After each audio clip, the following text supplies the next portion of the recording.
Perdana Menteri Israel Benjamin Netanyahu dianggap terjebak pada keputusan militer tanpa arah.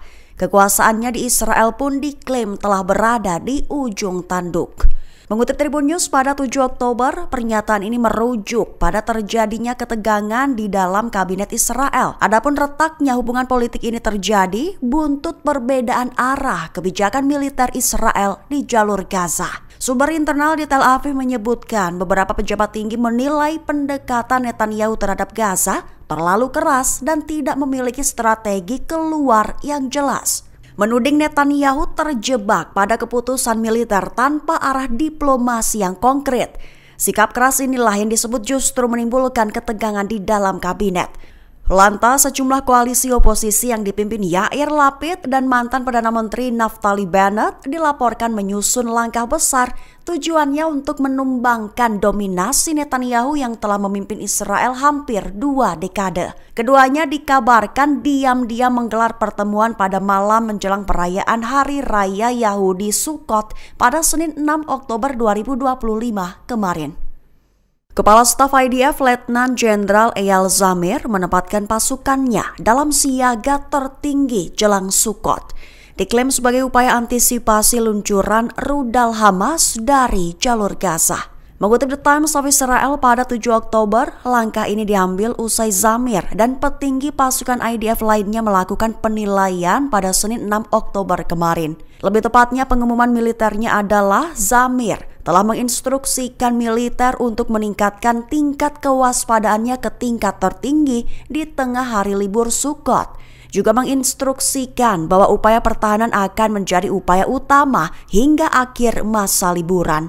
Perlu diketahui saja IDF memang telah meningkatkan kewaspadaannya di tengah perang, terutama sejak menghentikan aktivitas militer ofensif di jalur Gaza pada Sabtu 4 Oktober atas permintaan Presiden Amerika Serikat Donald Trump, tepat seiring dengan berlangsungnya negosiasi tidak langsung untuk mengakhiri pertempuran dan membebaskan para sandera yang tersisa. Lantas, Hari Raya Yahudi, satu diantaranya Sukkot, biasanya dianggap oleh militer sebagai periode sensitif dengan resiko serangan yang lebih tinggi.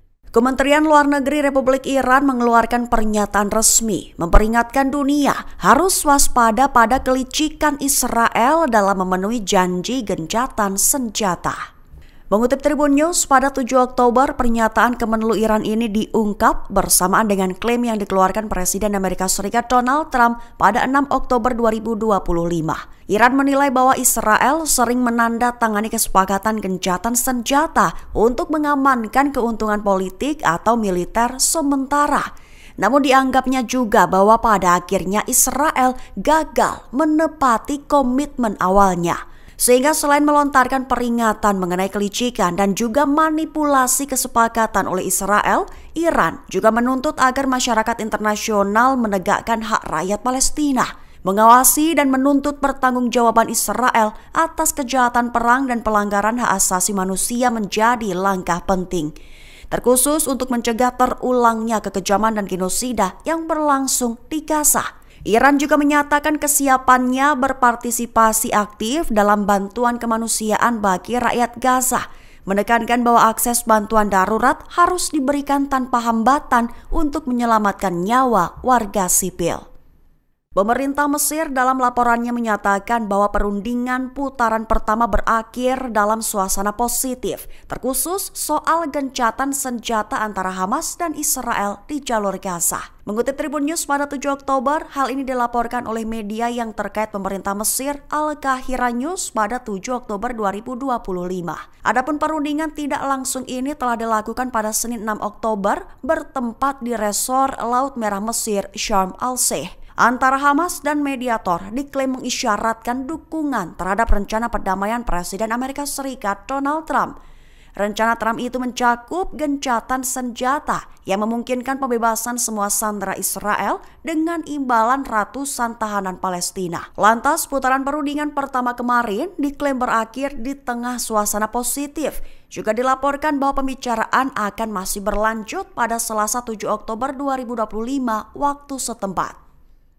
Brigade Al-Quds memasuki fase baru dalam pertempuran melawan Israel, meluncurkan senjata baru untuk menghadapi pasukan Israel di jalur Gaza hingga wilayah tepi barat. Mengutip Al-Mayadin pada 7 Oktober, hal ini diumumkan oleh Al-Quds pada peringatan 38 tahun gerakan jihad Islam tersebut. Lebih tepatnya, Komandan Brigade Al-Quds di tepi barat berjanji akan mengintensifkan perlawanan, sekaligus meluncurkan senjata baru untuk menghadapi pasukan pendudukan Israel. Mengklaim bahwa pasukan musuh akan membayar kejahatannya di Palestina dengan harga yang mahal.